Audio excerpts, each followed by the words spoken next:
ಈಗಿನ ಪರಿಸ್ಥಿತಿಯಲ್ಲಿ ಸನ್ಮಾನ್ಯ ಡಾಕ್ಟರ್ ಸುಧಾಕರ್ ಅವರು ಈಗಾಗಲೇ MP ಆಗಿದ್ದಾರೆ. ಈ ಕ್ಷೇತ್ರದಲ್ಲಿ ಬೇರೆ ಇನ್ಯಾರು ಗೋಚರಿಸ್ತಾ ಇಲ್ಲ ಎಲ್ಲ ಕಡೆಗೆ.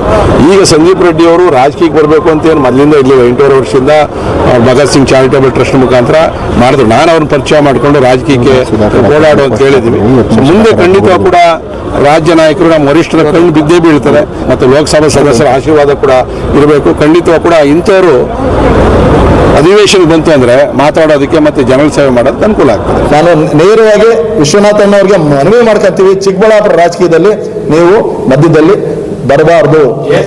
3 ದಿನ ಹಿಂದೆ ಏನು ನಮ್ಮ ಪಕ್ಷದ ಹಿರಿಯ ಶಾಸಕರು ಚಿಕ್ಕಬಳ್ಳಾಪುರದಲ್ಲಿ ಒಂದು ಕಾರ್ಯಕ್ರಮಕ್ಕೆ ಭೇಟಿ ಕೊಟ್ಟಾಗ ಮುಂದಿನ ಚುನಾವಣೆ ಬೆಳವಣಿಗೆ ಬಗ್ಗೆ ಒಂದು ವಿಚಾರವನ್ನು ಹೇಳ್ತಾರೆ, ಮುಂದಿನ ಶಾಸಕರು ಯಾರು ಅಂತ. ಆ ವಿಚಾರವಾಗಿ ನಾವು ಎಲ್ಲ ನಮ್ಮ ನಗರದ ಮುಖಂಡರು ಎಲ್ಲ ವಿಚಾರವಾಗಿ ಮಾತಾಡಬೇಕಂತ ಹೇಳ್ಬಿಟ್ಟು ನಾವು ಇವತ್ತು ಸೇರಿರ್ತಕ್ಕಂಥದ್ದು. ಇವತ್ತು ಏನು ಚಿಕ್ಕಬಳ್ಳಾಪುರ ಭಾಗ, ಚಿಕ್ಕಬಳ್ಳಾಪುರ ಜಿಲ್ಲೆ ಆಗ್ಬೋದು, ಕೋಲಾರ ಜಿಲ್ಲೆ ಆಗ್ಬೋದು, ಬೆಂಗಳೂರು ಗ್ರಾಮಾಂತರ ಜಿಲ್ಲೆ ಆಗ್ಬೋದು, ಈ 3 ಭಾಗದಲ್ಲಿ ನಮ್ಮ ನಾಯಕರಾದ ಡಾಕ್ಟರ್ ಸುಧಾಕರ್ ಅಣ್ಣ ಅವರು ರಾಜಕೀಯಕ್ಕೆ ಪಾದಾರ್ಪಣೆ ಮಾಡಿದ ಮೇಲೆ ಏನೆಲ್ಲ ಅಭಿವೃದ್ಧಿಗಳು ಮಾಡಿದ್ದಾರೆ, ಏನು ಪಕ್ಷಕ್ಕೆ ಬಂದ ಮೇಲೆ ಎಷ್ಟೆಲ್ಲ ಪಕ್ಷ ಸಂಘಟನೆ ಮಾಡಿದ್ದಾರೆ ಅಂತ ಹೇಳ್ಬಿಟ್ಟು ಮೊನ್ನೆ ಬಂದಿರತಕ್ಕಂಥ ಯಲಹಂಕ ವಿಶ್ವನಾಥ ಅಣ್ಣವ್ರಿಗೆ ಮಾಹಿತಿ ಸ್ವಲ್ಪ ಕೊರತೆ ಇದ್ದಂಗಿದೆ. ನಾನು ಅವ್ರಿಗೆ ಹೇಳೋ ಅಂತ ಅಷ್ಟು ದೊಡ್ಡವನು ಆಗಿ ಬೆಳೆದಿಲ್ಲ, ಆದರೆ ಇಲ್ಲಿನ ವಾಸ್ತವಾಂಶಗಳು ಅವ್ರಿಗೆ ತಿಳಿಸ್ಬೇಕು ಅಂತ ಹೇಳ್ಬಿಟ್ಟು ನಾನು ಇವತ್ತು ನಾವೆಲ್ಲ ಮುಖಂಡರುಗಳು ಸೇರಿ ಒಂದು ಪತ್ರಿಕಾ ಗೋಷ್ಠಿಯನ್ನು ಕರೆದಿರೋದು.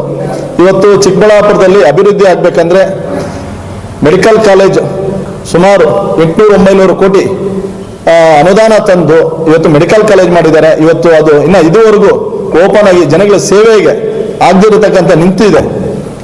ಇದು ಮುಂದಿನ ದಿನಗಳಲ್ಲಿ ಇನ್ನ ಅದು ಅಭಿವೃದ್ಧಿ ಆಗಿ ಜನಗಳಿಗೆ ಸೇವೆ ಸಿಗ್ಬೇಕಂದ್ರೆ ಚಿಕ್ಕಬಳ್ಳಾಪುರದಲ್ಲಿ ಮುಂದಿನ ದಿನಗಳಲ್ಲಿ ಏನು ನಾವು ಅವರು MP ಕಳೆದ ಚುನಾವಣೆಯಲ್ಲಿ ಒಂದು 3 ಬಾರಿ ಶಾಸಕರಾಗಿ ಏನೇನು ಅಭಿವೃದ್ಧಿ ಮಾಡಿದ್ದಾರೆ, 4ನೇ ಚುನಾವಣೆಯಲ್ಲಿ ಹೋದಾಗ ನಮಗೆ ಒಂದು ಹಿನ್ನಡೆ ಆಯಿತು, ಒಂದು ಸೋಲು ಕಂಡ್ರೆ.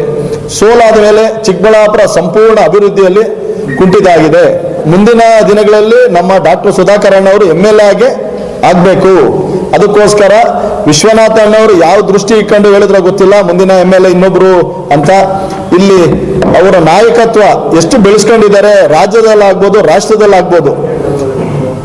ನಮ್ಮ ಸುಧಾಕರ್ ಅಣ್ಣ ಅವರು ಅಂತ ನಾಯಕನಿಗೆ ಇಷ್ಟು ಅಭಿವೃದ್ಧಿ ಮಾಡಿರುವಂಥವ್ರನ್ನೇ ಬಿಟ್ಟು ಬೇರೆಯವರು ಹೆಸರು ಹೇಳ್ತಕ್ಕಂಥದ್ದು ವಿಶ್ವನಾಥ ಅವರು ಹೇಳಿದ್ದಾರೆ. ಇದಕ್ಕೆ ನಾವು ಯಾವುದೇ ರೀತಿ ನಾವು ಒಪ್ಪ ಅಂತ ಮಾತಿಲ್ಲ. ನಮ್ಮ ಚಿಕ್ಕಬಳ್ಳಾಪುರಕ್ಕೆ ಅನಿವಾರ್ಯ ಆಗಿದೆ, ಏನು ಅಭಿವೃದ್ಧಿ ಕುಂಠಿತ ಆಗಿದೆ. ನಮ್ಮ ಡಾಕ್ಟರ್ ಸುಧಾಕರ್ ಅಣ್ಣ ಅವರು ಇಲ್ಲಿ ನೆಕ್ಸ್ಟ್ ಅವರೇ ಶಾಸಕರಾಗಿ ಬರ್ಬೇಕಂತ ಹೇಳ್ಬಿಟ್ಟು ನಾವೆಲ್ಲ ಒತ್ತಾಯ ಮಾಡ್ತಾ ಇದ್ದೀವಿ. ತಿರ್ಗಾ ಏನು ಅದು ಒಂದು ಶಾಸಕ ಒಂದು ಚುನಾವಣೆಯಲ್ಲಿ ಟಿಕೆಟ್ ಅಂದ್ರೆ ನಮ್ಮ ಕೈಯಲ್ಲಿ ಏನಿಲ್ಲ, ಎಲ್ಲ ಹೈಕಮಾಂಡ್ ಕೈಯಲ್ಲಿ. ಹೈಕಮಾಂಡ್ ಏನ್ ತೀರ್ಮಾನ ತಗೊಂತಾರೋ ಅದು ಬದ್ಧವಾಗಿದೆ. ಅಂದ್ರೆ ಹೈಕಮಾಂಡ್ಗೆ ಚಿಕ್ಕಬಳ್ಳಾಪುರ, ಕೋಲಾರ, ಬೆಂಗಳೂರು ಗ್ರಾಮಾಂತರ ಒಂದು ಪಕ್ಷ ಅಭಿವೃದ್ಧಿ ಆಗ್ಬೇಕಂದ್ರೆ ಡಾಕ್ಟರ್ ಸುಧಾಕರ್ ಅವರ ಶಕ್ತಿ ಎಷ್ಟು, ಅವರ ಸಂಘಟನೆ ಏನು, ಒಬ್ಬರು ನಾಯಕರನ್ನ ಬೆಳೆಸ್ಬೇಕಂದ್ರೆ ಅವರು ಎಷ್ಟು ಒತ್ತು ಕೊಟ್ಟಿದ್ದಾರೆ, ಹಗಲಿರುಳು ಅವ್ರು ಎಷ್ಟು ಕಷ್ಟ ಬಿದ್ದಿದ್ದಾರೆ ಅನ್ನೋದು ಸ್ವಲ್ಪ ಅವ್ರು ಅರ್ಥ ಮಾಡ್ಕೊಬೇಕು. ಇದು ನಾವು ಯಾವುದೇ ಒಂದು ವಿರುದ್ಧದ ಇದಲ್ಲ, ಇದು ವಾಸ್ತವಾಂಶ ನಾವು ಎಲ್ಲ ತಿಳಿಸ್ಬೇಕಂತ ಹೇಳ್ಬಿಟ್ಟು ಇವತ್ತು ನಾವು ಒಂದು ಪತ್ರಿಕಾ ಒಂದು ಹೇಳಿಕೆಯನ್ನು ಕೊಡ್ಬೇಕಂತ ಸೇರಿರ್ತಕ್ಕಂಥದ್ದು. ಯಾವುದೇ ಕಾರಣಕ್ಕೂ ಬೇರೆ ನಾಯಕರು ಚಿಕ್ಕಬಳ್ಳಾಪುರ ರಾಜಕೀಯದಲ್ಲಿ ಮಧ್ಯದಲ್ಲಿ ಇದು ಬಂದು ಬೇರೆ ಬೇರೆ ಹೆಸರುಗಳನ್ನಿಟ್ಟು ಗೊಂದಲ ಸೃಷ್ಟಿ ಮಾಡೋದು ಬೇಡ. ಮುಂದಿನ ದಿನಗಳಲ್ಲಿ ನಮ್ಮ ನಾಯಕರು ಡಾಕ್ಟರ್ ಸುಧಾಕರ್ ಅವರೇ ಶಾಸಕರಾಗಿ ಬರ್ತಾರೆ. ನಾನು ನೇರವಾಗಿ ವಿಶ್ವನಾಥನ್ ಅವ್ರಿಗೆ ಮನವಿ ಮಾಡ್ಕೊತೀವಿ, ಚಿಕ್ಕಬಳ್ಳಾಪುರ ರಾಜಕೀಯದಲ್ಲಿ ನೀವು ಮಧ್ಯದಲ್ಲಿ ಬರಬಾರ್ದು.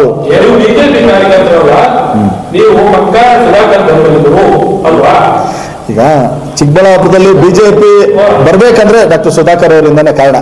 ಸುಧಾಕರ್ ಅವ್ರು ಇಲ್ಲ ಅಂದಿದ್ರೆ ಅಲ್ಲಲ್ಲ, ನಾವು ಸುಧಾಕರ್ ಅವ್ರು ಎಲ್ಲಿದ್ರೆ ಅಲ್ಲೇ ಇರ್ತೀವಿ ಅಂತ. ಅದು ಅಲ್ಲ, ಮೊದಲನೇದಾಗಿ ಸುಧಾಕರ್ ಅವ್ರು ಎಲ್ಲಿದ್ರೆ ನಾವು ಅಲ್ಲೇ ಇರ್ತೀವಿ. ಅಂದ್ರೆ ಅವ್ರು ಬಿಜೆಪಿಯಲ್ಲಿ ಇದ್ದಾರೆ, ನಾವು ಬಿಜೆಪಿಯಲ್ಲೇ ಇದ್ದೀವಿ.